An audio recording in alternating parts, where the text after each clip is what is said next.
Welcome to Playfield, the podcast that explores your playfield enterprise. Today, Pieter De Villiers talks about his being the coach of the Stade Français Paris rugby team, his career, how he deals with success and failure, and what will be his playfield after. Enjoy your listening. Hello, Pieter. Hello, Rosalie. Nice to welcome you for this new podcast. Thank you very much. So can you please tell us about your life and your career until now? Okay, my name is Pieter De Villiers. I'm a French South African. I grew up in South Africa and then at the age of 22 came to France to play rugby. Spent my whole professional career at Stade Français, where I played for 14 years. Also played for the French team for about 9 years, 70 caps. When I finished my career, I left for South Africa, became a coach there for 10 years, and now I'm back in Paris with my old club again and loving it as a coach. So what is the difference between being a player and being a coach in the same team?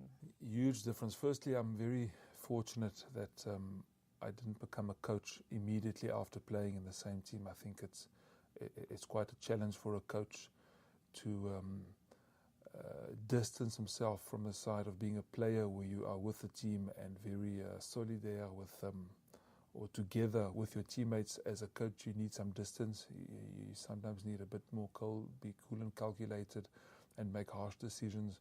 It probably wouldn't have been easy for me to move immediately from player to coach.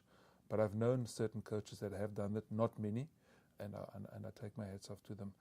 I think obviously it helps a lot to have been a player because on field you live certain situations in terms of fatigue and stress management and pressure management, and then obviously the technical gestures. Not all good coaches have been good players, but I think it's been a bonus for me because you talk of experience and you've been there, and certain players have respect for that they kind of feel that what this guy is saying, you can feel that he's been there. So it gives you a bit of credibility. But yes, there's a big difference between coaching and being a player. Player, as much as being a team man is important, performance is very much self-driven in terms of what can I do to become a better player, what can I do to become a better team man. But to be a better team man is firstly to be the best of yourself. And so it's a bit more individual. Whilst a coach, it's all about the team. You have to be strong enough to be a strong individual, but you have to go and find what makes every individual tick, what motivates them, and that's important for a coach. And what makes a successful collective team? I think, firstly, there's many things that are important. You need to be a teamwork person, but there's a process that needs to be followed, I think, and everyone firstly must know what the process is. So you have to get your coaches together, your management together, and discuss it. Although the head coach will always know what he's got in mind and what he's done in the past and what has worked for him, it's very important that management also feels that they've got an input and that it's important. So firstly, what is the plan? Well, let's discuss it and let's finalize it and let's formalize it. From there onwards, this plan needs to be sold to the players. We often think that it's better if some ideas come from the players.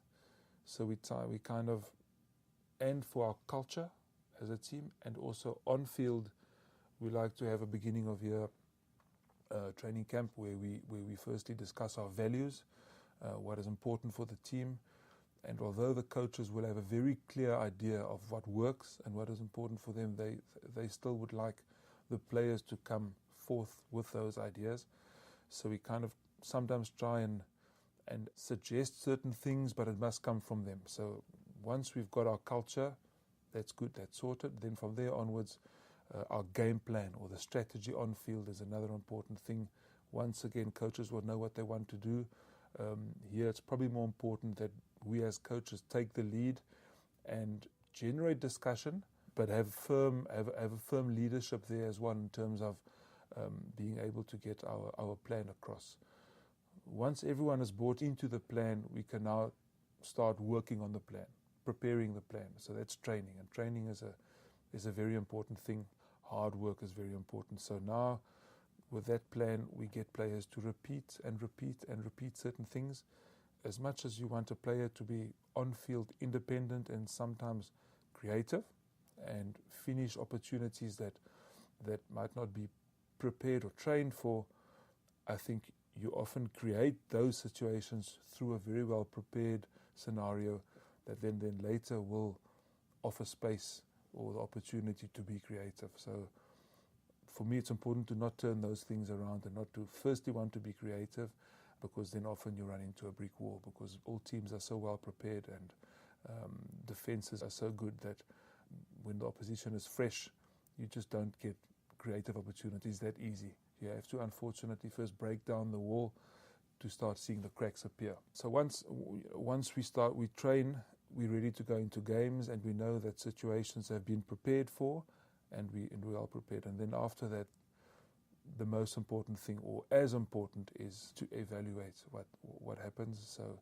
any process can only be bettered if you can measure your performance, then you can improve your performance. So we've got lots of different reports and systems and people behind the scenes, our video analysis, who use technology to bring to forth a maximum of data that has been concised, because matches generate a lot of data, and that data must be brought to coaches and players in the most usable form possible, and that's where our back office people, like our analysts, are very important to us, and they do a big job for us on that.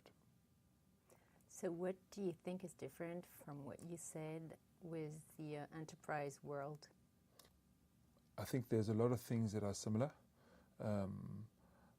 We often work with companies in rugby as well. There's a lot of values, especially team. As soon as you work in a team sports relates very closely to businesses. Maybe a difference could be that puts a little bit of extra pressure on a top-level sportsman, is that we live in a kind of an aquarium where everyone can see what you do every week.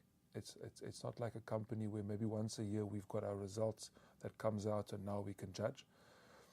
A team is judged every week by either the spectators on the ground or the millions of spectators that watch on TV. So we are transparent, and between those four lines on the pitch, the smallest error is seen by everyone, and that's why, again, it's so important to have trained well so that you, under pressure, perform well. That might be a difference between sport and the company, is that we are under the spotlight probably a little bit more than in a company.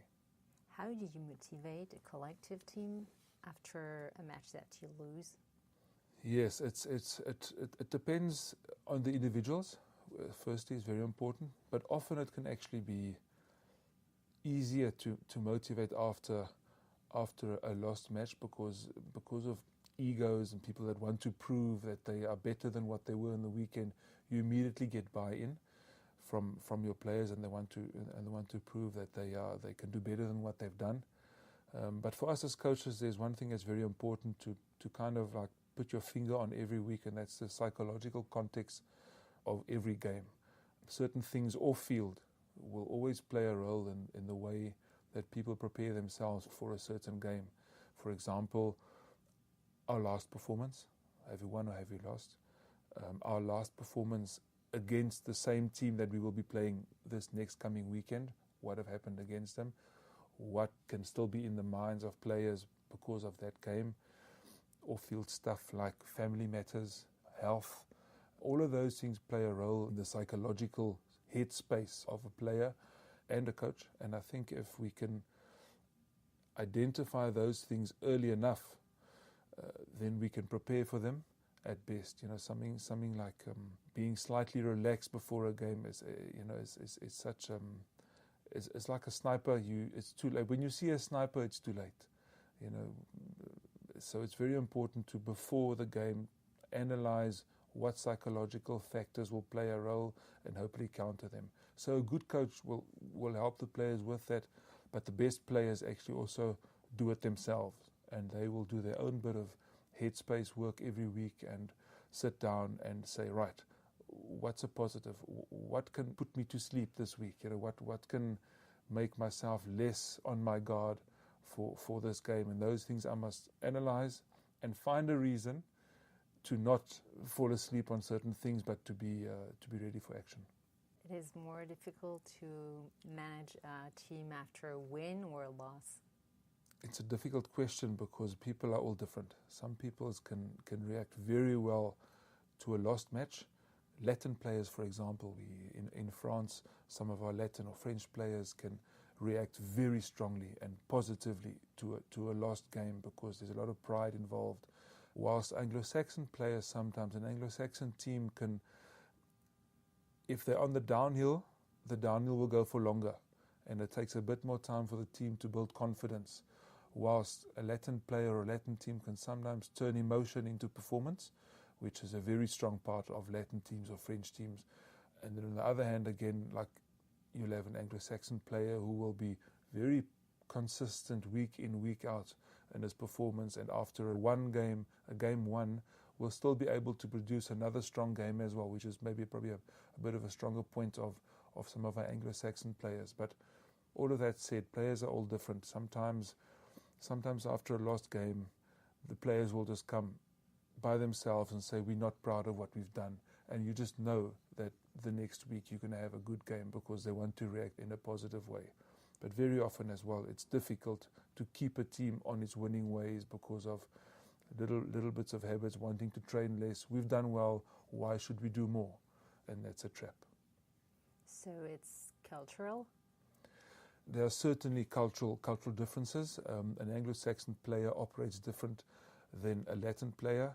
That's why I like a mix. I think it's only by seeing and experiencing things that we actually learn things. So our Latin players learn from our Anglo-Saxons and vice versa. And what makes the collective and the team works? Is there any secret to make it work? I think a happy team is the beginning. You have to have a group that enjoys what they're doing. You have to make sure that coaches listen to what's happening or are open to what's happening around them. Certain players need to feel that they listened, that they listen to, that they can express themselves without being judged.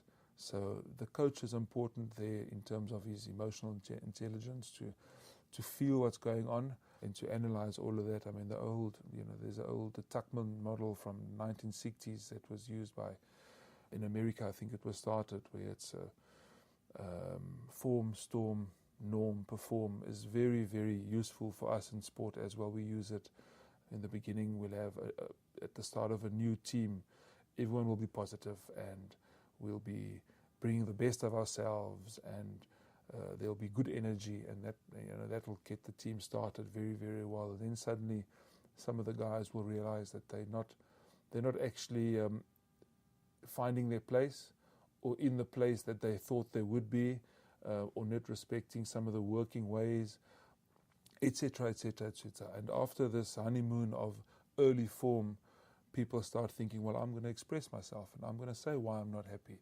And that's the storm part of it. A good management will then take all of the information and assess and act on it. Why are you not happy? Have we done enough for training? Why is there no results? Is it field-based or is it off-field-based? And all of those things, if the management is good, we'll find solutions to those. And then suddenly we get to a phase where everyone finds his place, and I know my role and I accept my role, which is very important. And from there onwards, or some people won't accept their role and they might decide to leave the club or the company, but so be it. And then from there onwards, we get the norm, and as the norm continues and everyone starts focusing on the team, on the results, on the process, I don't think of myself anymore, but the team become the more important thing, and that's when we start to perform. And unfortunately, we don't stay on perform. There will always be little niggles that come in again, and the cycle starts again. So we have to relook again at certain storm areas and try and fix it, and it becomes a cycle. What kind of advice would you share with young rugbymen or even young people? I think if I look at rugby specifically, work, more work, and more work. I think in sport it's so important to be able to work very hard, and probably in afterlife as well, and probably in companies as well. I think work prepares the tool, it sharpens the tool, and it brings the best out of us. On the sporting field, under fatigue, it's difficult to have a clear mind. But if you're trained, it's very easy to have a clear mind. So repetition of everything is so important. So at firstly, I think a young person must have that capacity and that need and the knowledge to understand that hard work will get him very far.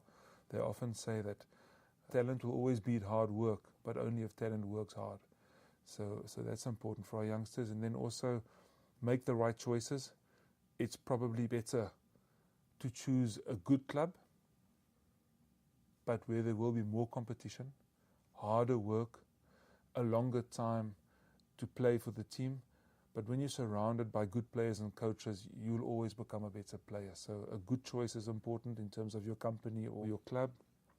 And lastly, maybe patience as well. When you choose a good club, it sometimes takes a bit longer to get through, to get that position that you've always been dreaming of. But probably whilst getting there, you'll be following an international player. You've probably got a lot to learn from that player. You'll be working with good coaches. You've got a lot to learn from them as well. So that patience period actually is worth gold in terms of it's what I make of it. I can make it a great experience because I learn from people, or I can make it a nightmare because I am impatient and I want to have my position. But I might not even be ready for that position because I still need to overcome certain barriers or training principles. And that, so those would be hard work, make good choices, patience. Do you think you're still learning today? Yes, I learn every day. I think if you ask this to some of the wise old Yoda coaches out there, they'll say the same thing. I think we all learn every day from our players, from the people around us, from change. Change is a good thing when you get different people in, have discussions with other people. As much as your process on the field, you don't want to change under pressure or without having trained it. Having contact with people that brings new things to the table is always good. So yes, I learn every day, and I'm very fortunate to today work next to a very well-known head coach, Heineke Meyer, who's won many titles, who's coached international teams, and because of me being French, being able to translate things for him, because he's not French and doesn't speak French. There's a symbiotic relationship there that I bring certain things to the table, and from him I get a wealth of information for my learning curve as a coach. So maybe one day I'll be able to become a head coach as well. But for the moment, there's a lot to learn. So what will be your playfield tomorrow? Because today it's rugby. Will it be still in rugby, or could it be in other field, like wine, or because I think you've got a personal playfield on wine, if yes. My info is right. I do enjoy wine. My family is involved with wine in South Africa. I'm a little bit involved in a very, very small level in France as well. So yes, I do enjoy wine. If I cannot be involved with rugby anymore, then why not?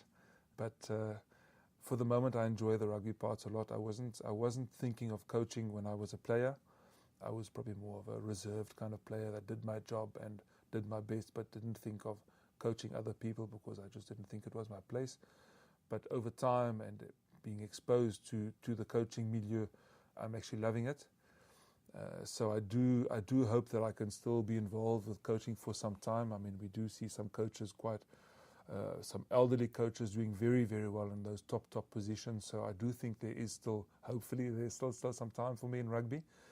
So yes, at this stage, I would like to stay, but there's a lot of parallels as well between rugby and companies, and these kind of talks are, I think will also be interesting. I enjoy them.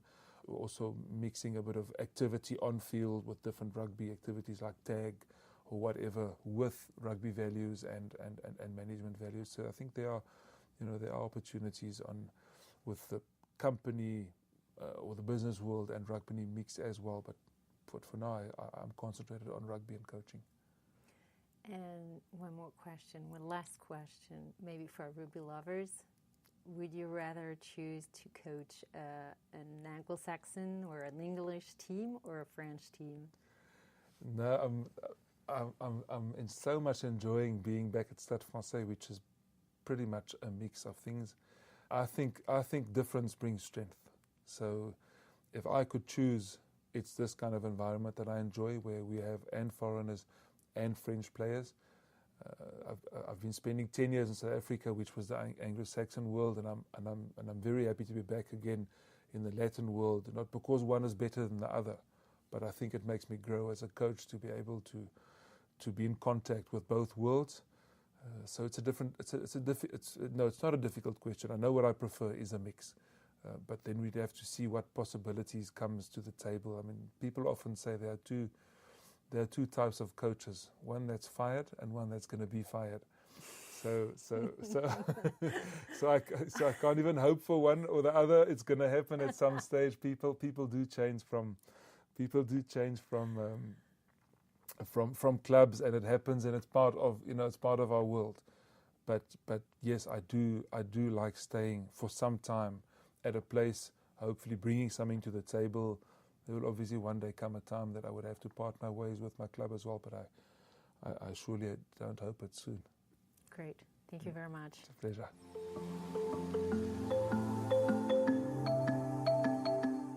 Thank you very much for listening to that podcast. If you liked it, and if you want to discover other testimonials of women and men sharing their playfield in enterprise, feel free to join us for a new episode.